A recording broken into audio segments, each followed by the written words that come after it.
says he, but it'll serve your turn to know that a barometer is a glass for measuring the weight of the air, and somehow or other that lets you know what's a-comin'. If the mercury in the glass rises high, all's right. If it falls uncommon low very sudden, look out for squalls, that's all.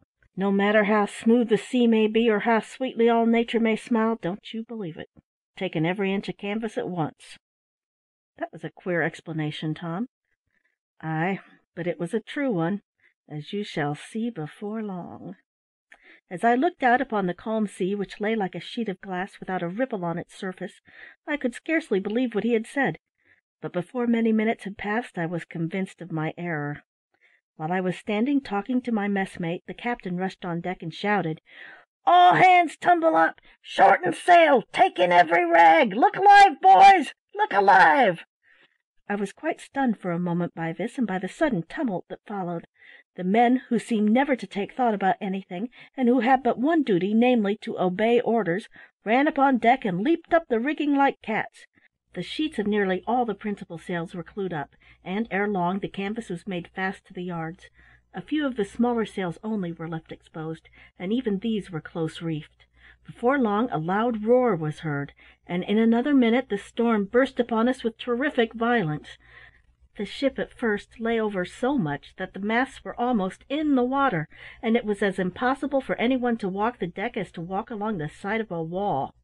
At the same time the sea was lashed into white foam, and the blinding spray flew over us in a bitter fury.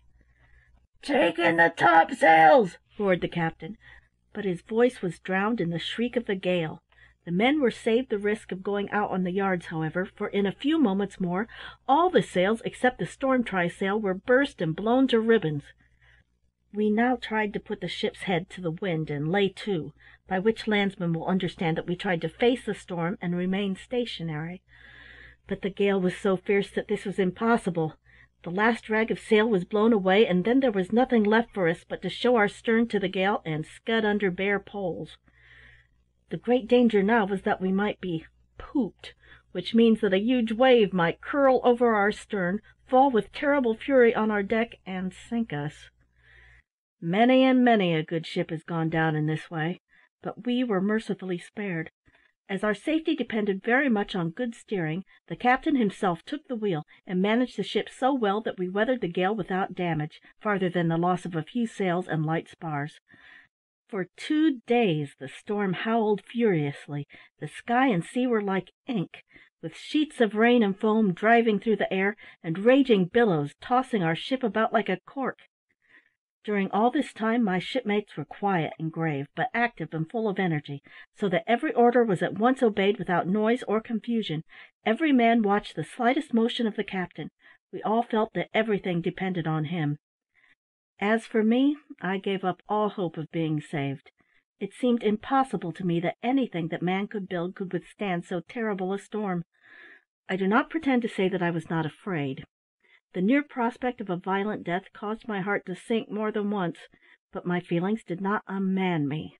I did my duty quietly but quickly like the rest, and when I had no work to do, I stood holding on to the weather stanchions, looking at the raging sea, and thinking of my mother, and of the words of kindness and counsel she had so often bestowed upon me in vain.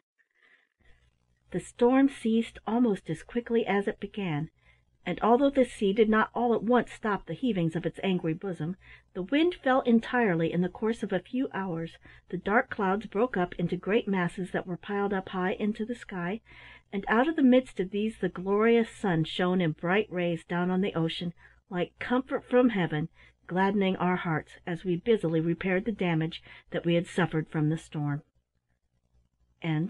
Chapter 2